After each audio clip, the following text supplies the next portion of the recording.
자, 오늘 우리가 다룰 이야기는요, 그냥 어떤 사건이 있었구나 하고 넘어갈 그런 이야기가 아닙니다. 이건 뭐랄까, 현대 정보화 시대에서 우리 스스로를 지키는 일종의 생존 훈련 같은 거예요.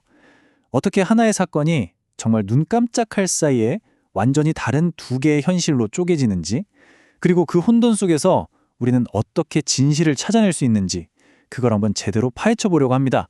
바로 시작하죠. 때는 2026년 1월 3일입니다. 장소는 베네수엘라의 수도 카라카스. 도시는 순식간에 혼돈에 휩싸입니다. AP통신에서 타전한 이 한 문장, 바로 이게 모든 사건의 시작이었어요. 폭발음과 저공 비행 항공기 목격. 도시 전체가 정체 모를 폭발음과 굉음으로 가득 찼고 사람들은 영문도 모른 채 공포에 떨었죠.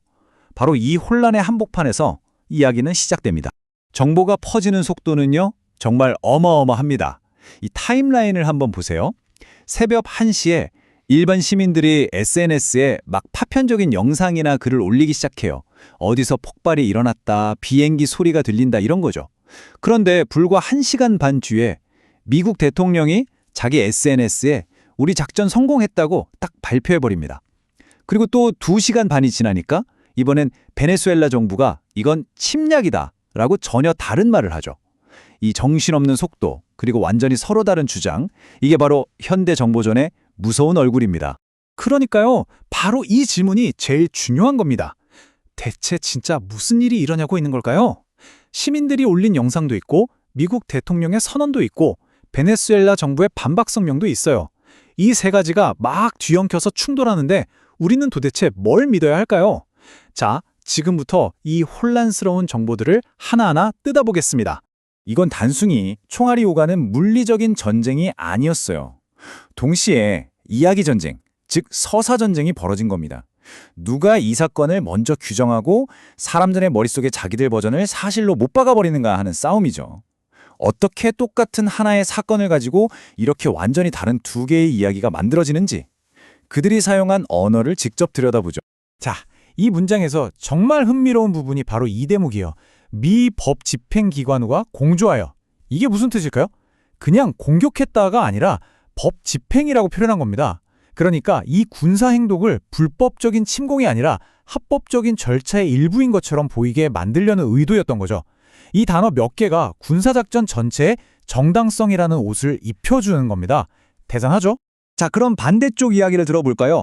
베네수엘라 정부의 반응을 보세요. 이쪽은 이 사건을 중대한 군사 침략, 그리고 유엔 헌장 위반이라고 딱 규정합니다. 완전히 다르죠? 미국의 행동은 명백한 불법 침략 행위다 라고 프레임을 씌우면서 국제사회에 도와달라, 이건 잘못됐다고 호소하는 전략을 쓰는 겁니다. 이렇게 양쪽 주장을 나란히 놓고 보니까 그 의도가 너무나 명확하게 보이지 않나요? 한쪽은 체포, 법 집행 같은 단어로 우리는 합법적이야 라고 말하고, 다른 한쪽은 침략, 민간시설 같은 단어로 저들은 불법이야 라고 외치고 있죠. 이건 그냥 사건을 묘사하는 단어가 아니에요. 사람들의 생각을 내가 원하는 방향으로 끌고 가기 위해 아주 정교하게 설계된 일종의 언어 무기인 셈입니다.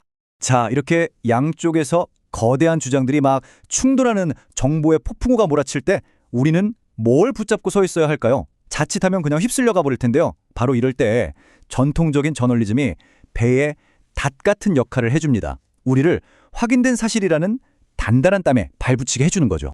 이 문장, NPR은 독립적으로 확인하지 않았습니다. 이게 정말 중요합니다. NPR 같은 언론사들이 SNS에 떠도는 수많은 영상에 대해서 이렇게 딱 선을 긋는 거예요. 우리가 직접 확인한 게 아니다. 이건 단순히 우리도 잘 몰라요가 아니에요. 확실하지 않은 건 사실인 것처럼 말하지 않겠다는 아주 중요한 저널리즘의 원칙을 보여주는 겁니다. 그러니까 핵심은 확인된 팩트와 그냥 떠도는 소문을 구별하는 능력이에요. 자, 보세요. 양쪽 정상들은 대규모 타격이다, 중대한 침략이다 이렇게 거창하게 발표를 했잖아요. 근데 그것과 한번 비교해 보세요. 현장에 있던 기자가 직접 보고 들은 건 아주 담백한 사실들이에요. 폭발음 2번 들렸다. 활주로에 불이 2번 났는데 금방 꺼졌다. 비행기가 1시간 정도 낮게 날았다. 여기에는 어떤 과장이나 해석도 없어요. 그냥 눈으로 보고 귀로 들은 사실 그대로죠. 바로 이런 정보가 이 혼돈 속에서 우리가 붙잡아야 할 가장 확실하고 단단한 팩트인 겁니다. 그럼 이제 우리 스스로에게 이 질문을 한번 던져봐야 합니다. 한쪽에서는 대규모 타격이라는 엄청난 말을 하는데 다른 한쪽 현장에서는 작은 불 2개가 목격됐어요. 이 둘 사이의 엄청난 차이, 이 간극이 느껴지시나요? 바로 이 차이를 알아차리는 것만으로도 우리는 감정적인 선동에 휩쓸리지 않고 한 발짝 떨어져서 상황을 냉정하게 볼 수 있게 되는 겁니다. 좋습니다. 이제 여기서 한 걸음만 더 깊이 들어가 볼게요. 무슨 일이 일어났나에서 그치지 않고 왜 하필 그 장소에서 일어났나를 따져보는 겁니다. 이걸 분석하면 사건의 진짜 규모와 숨겨진 의도가 보이기 시작하거든요. 자, 헤드라인 뒤에 숨어있는 전략 지도를 다 같이 한번 펼쳐보겠습니다. 이 표를 보면 공격이 절대 아무데나 막 한 게 아니라는 걸 알 수 있죠? 보세요. 정치의 심장인 수도 카라카스, 그리고 그 수도를 지키는 핵심 군사 기지들이 있는 미란다와 아라구아, 마지막으로 바다로 나가는 관문인 라 과이라 한 곳까지. 이 장소들 전부 베네수엘라의 지휘 시스템과 방어 능력을 한 번에 마비시킬 수 있는 가장 중요한 곳들만 콕 집어서 공격한 거예요. 타겟만 봐도 이 작전의 진짜 의도가 뭔지 선명하게 드러나는 거죠. 맞습니다. 결론은 이거예요. 만약 정말로 대통령 한 명만 체포하는 게 목표였다면 굳이 이렇게 넓은 지역에 있는 군사의 핵심 시설들을 동시에 공격할 이유가 없었겠죠.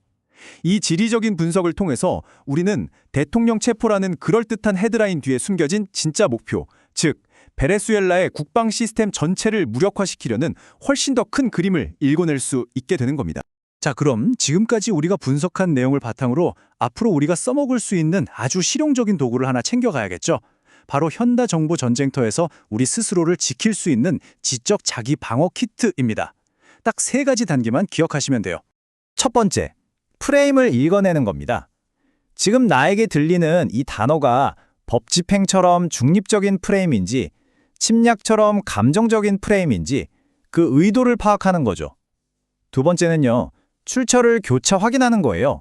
한쪽 말만 듣지 말고 정부 발표, 언론 보도, 현장 목격담까지 여러 조각을 모아서 직접 퍼즐을 맞춰보는 겁니다. 그리고 마지막 3번째, 플랫폼을 이해하는 겁니다. 왜 저쪽은 트루스 소셜을 쓰고 이쪽은 텔레그램을 쓸까? 이걸 생각해보는 거죠. 각 채널마다 특징과 목적이 다 다르거든요. 이 3단계가 여러분을 지켜줄 든든한 방패가 될 겁니다. 우리가 오늘 이야기한 이 모든 것을 한 단어로 정리하면 바로 인지안보라고 할 수 있습니다. 말이 좀 어렵나요? 쉽게 말해서 이제는 우리의 몸을 지키는 물리적인 안보만큼이나 우리의 생각과 마음을 지키는 게 중요해졌다는 뜻이에요. 정보가 총알처럼 날아다니는 무기가 된 세상에서 내 생각을 지키는 것이 곧 나 자신을 지키는 가장 중요한 일이 된 겁니다. 오늘 우리는 2026년 카라카스에서 일어났던 가상의 사건 하나를 깊숙이 들여다봤습니다. 하지만 이건 단지 하나의 예시일 뿐이에요. 앞으로는 훨씬 더 교묘하고 더 강력한 정보 전쟁이 우리를 기다리고 있을 겁니다. 그래서 마지막으로 이 질문을 던지고 싶습니다. 다음 정보 전쟁이 터졌을 때 여러분은 그 혼란에 속수무책으로 휩쓸리는 희생자가 되시겠습니까? 아니면 그 이면의 진실을 꿰뚫어보는 냉철한 분석가가 되시겠습니까?